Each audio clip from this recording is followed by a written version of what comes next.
Brought to you by Knights of Awakening. This is the Labyrinth. And today's episode is about enlightenment in mysticism. It's a really interesting topic that I think you're going to enjoy. I want to thank you all for joining us before we go any further. Without you, we are not here. And that would be a shame, because we love to do what we do, but it is you letting us know what you think of our episodes, liking, sharing, and subscribing that makes it possible for us to do this. So with that, without any further ado, let's get into the topic at hand. Before we begin, if you are seeking to be powerless or not affect change in the world, if you do not want the ability to make a difference, or weakness is what you prescribe to or endorse or are aiming for within your path in any capacity whatsoever, this is not the show for you. If what you are seeking is to lessen yourself or degrade your path so that you lose something instead of add something to it, this is not for you. If you don't want raw power, and what raw power means is the ability to manifest and make change in your world and the world of other people around you, turn off the show now. I won't be insulted. Don't waste your time and don't waste mine. But if you are looking for power, you're looking for the ability to manifest, this show is going to hit on some things that I think, that I truly believe are going to help you in that. They're going to make you better in that. So we should look at different concepts of enlightenment and why they're important in mysticism, because I really think that the concept of enlightenment is necessary in every mystical path. Someone out there's going to be like, I'm on a dark path and I don't need to be enlightened. Brr. And Fluffy Bunny Cupcakes, I understand. You know, your dark path is dark and spooky and scary. All paths are really the same. You're not scaring anyone. To me, someone who says they're on a dark path means as much to me as when they say they're on a light path. You're on a path. And enlightenment doesn't have very much to do with light and dark. The term originates, at least in our Western culture, very significantly from the Age of Enlightenment, the Age of Reason, in which science took over. But in the process we're using it now, it has a lot more to do with Buddhism. And it's really, I don't know how to put this without sounding insulting. It's very simple. And people make it very complex, and I really don't understand why they make enlightenment such a complex thing. Now, the process of enlightenment, the ability to get there, is very difficult, and it is very rigorous, but it's not really complex. It is about letting go of things that are slowing you down in some capacity. And in this respect, this is why I say it's not necessarily light, because light implies fluffy bunny goodness, just as dark implies, most of the time, fluffy bunny badness. And this is more about achieving what you want. And a lot of people say, oh, I don't see what that has to do with enlightenment. Well, by the end of this episode, you will, and you'll see its importance in mysticism. So, I know I've probably insulted a couple people out there already, but I probably got your attention too, and that's the important thing right here, that I do have your attention, because you're going to learn something today. With enlightenment, it is a core part of mysticism in the following areas. So with the first definition I've got wrote down here, it is the ability to understand the nature of things, or it's the understanding of the nature of things, okay? When one is enlightened about a thing, they are knowledgeable, and seeking knowledge is a core part of mysticism. When you don't understand why things work or how they work, you will not make them useful or functional.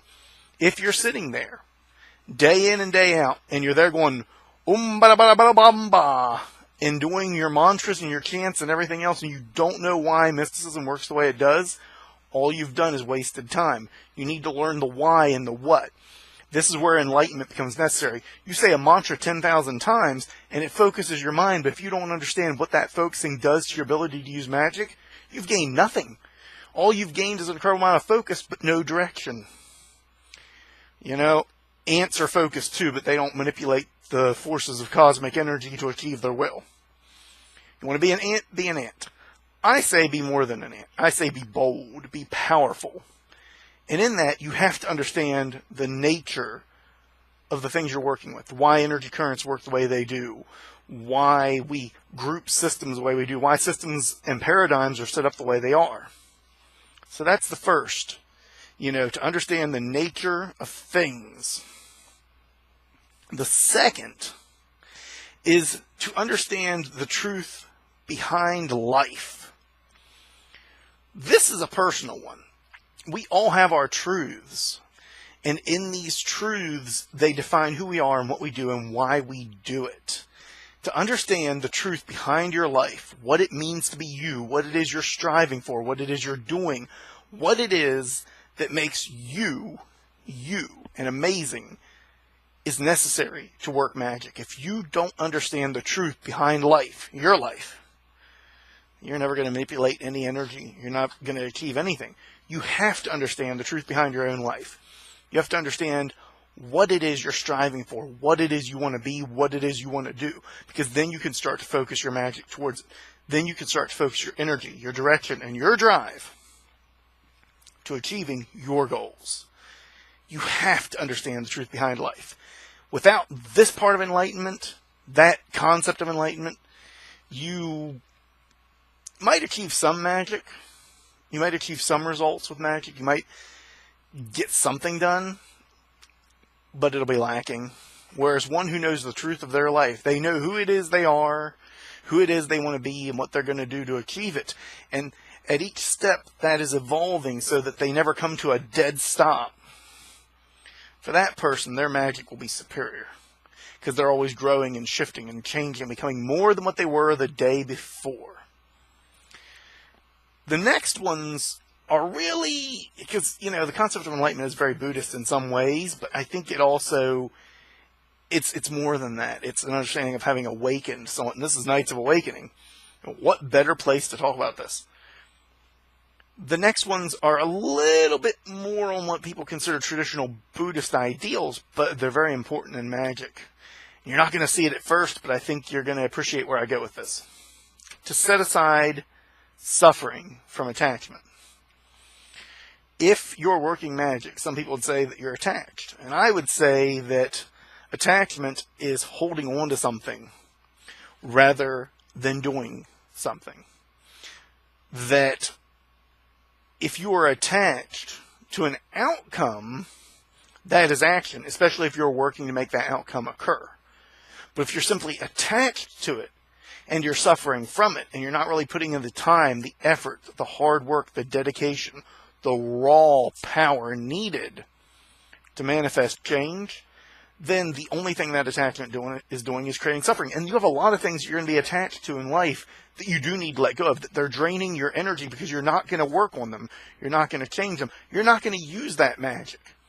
There are people that are in situations in their life out there, and I was one of them at one point, who said, I don't like where I'm at, and I've got this phenomenal cosmic power, but it doesn't seem like I can change anything in my life. And they never moved to change it. I'm telling you, I did. I woke up one morning and said, you know what? I am leaving the little podunk town I'm living in, and I'm going to travel halfway across the world going south. Halfway across my world, at least. Until I hit the little state called Florida, whereupon I shall build my castle and make my home and break my bread and all these other fantastic things. And everyone said, you can't do that. You're just a normal man in this little podunk town, and no one ever leaves here. And I said, I'm a goddamn wizard. I can do whatever the fuck I want. And I left. I recognized that up to that point, I was attached to this idea. And in this attachment to this idea, I was doing nothing but suffering because I was not willing to manifest the change. And it hit me exponentially hard that in this attachment to this suffering, I had the power to end my own suffering, to better my world, to do more, to do greater. That all I had to do was start taking steps to do so. So I did a very basic bit of magic. I realized that things change when we create the expectation of change. I went to my job and I told them I'm going to be leaving soon. And then I packed my bags, and I started packing everything up I was going to need. And I packed all my clothes first, because they would be the most important thing I'd have to take. I knew I could tear down my computer and other things that I rely on fairly quickly. I knew my bed wouldn't be coming with me. So I took and did all of this. And then, with my clothes packed, I left them on my king-size bed on the other spot. And they sat there, and I operated out of the bag for about a month. People said, "Why would you do that?" I said, "Because it's a reminder that I am not going to sit here in suffering without action to make change in my life." That's magic. So the next one we've got to look at then is perception and the suffering that's caused from perception. In this world, we see things and we take them to be that is the way they are because we've seen them. We make them solid. And that perception is the first big hurdle in magic that we all go up against. And it is the suffering from that perception, the idea that we cannot make change, that is the first great difficulty. In any book on magic you read, on any techniques, on anything you look into, the first thing that you're told to do is to be able to visualize something as having already occurred, and then focus it into being. In some capacity, through ritual, through meditation, through directed focus, energy work, whatever method you use, that's a big part of mysticism. And it's that suffering from perception that kills us, but it's also the suffering from perception that the situation we're in, whatever it might be, is terrible instead of transformative, that it's not moving us forward when instead the reality is it needs to be moving us forward. It needs to be changing and shifting us into who we want to be. That next suffering is a big part of the need for enlightenment, to be able to cast aside that suffering. Because once we do, we recognize our power over perception to choose how we see events and how we let those events impact us, but also how we're going to see the solidity of something. We choose to make it less solid, even though we are perceiving it. We choose to say, that may be what my eyes tell me, but I can change that through force of will, and that is necessary to mysticism. You will be powerless without your ability to do that. The next two are really... The next one kind of really falls into that, and then the last one kind of backtracks us a bit. The next one is to give up desire as a form of enlightenment. Now, this may sound funny, but I believe the only way we truly give up desire is to achieve it. Now, to give up desire as a mystic sounds so counterintuitive. But you shouldn't be desiring. You should be achieving. You should be going out and getting those things you want. That is enlightenment. That is saying that if I truly want it, I will go get it. That is using the old Buddhist story, which I believe I still have a copy of up here. Yes, I do. Siddhartha Buddha, as it were, became an ascetic. He studied asceticism. And in that, he ate 1 grain of rice. He had no desire initially, but he found that that was not the true way. And instead, he went to go and meditate to find the true way, and he went and had a bowl of rice. For, I don't know, how long was it? He sat there for 6 years.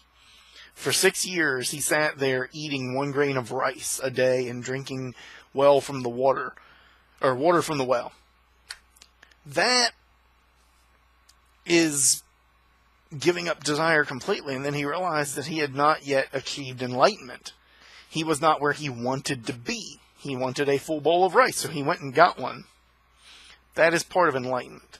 It's to recognize if you want something, you have the power to go get it and to achieve it to some degree. He may have actually wanted a steak, but rice is what was on hand. You have to give up desire and replace it with action. You don't just give something up. Something has to fill that void. And what fills the void in most of these is intent, is in action, in focus. You have to give up your desire so you can replace it with your achievement. The last one, like I said, it kind of backtracks. This is similar to the understanding of the nature of things, of the truth behind life. This is a state of insight into the world, and it is so important in mysticism to have this part of enlightenment, to have an insight into why the world works the way it does and how it interconnects. You must be able to see the deeper picture of everything in order to work magic effectively, or else you're going to be more dangerous to yourself than you are to anyone else. You must be able to look into the world and understand its mysteries to work magic.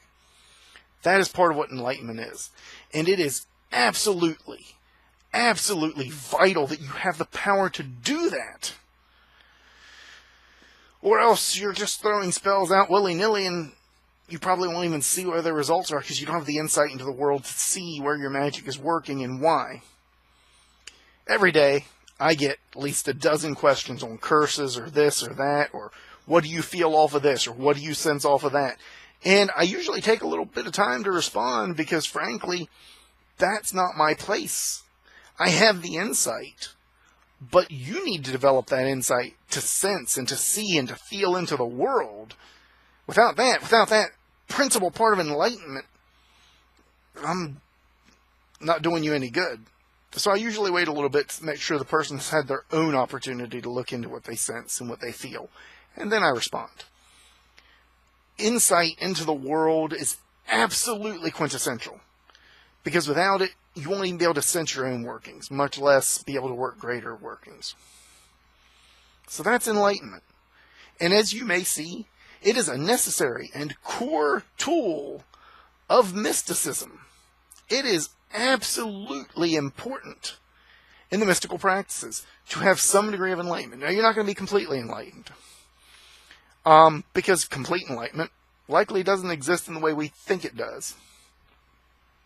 But you'll have a degree of enlightenment. You'll have a degree of having obtained enlightenment.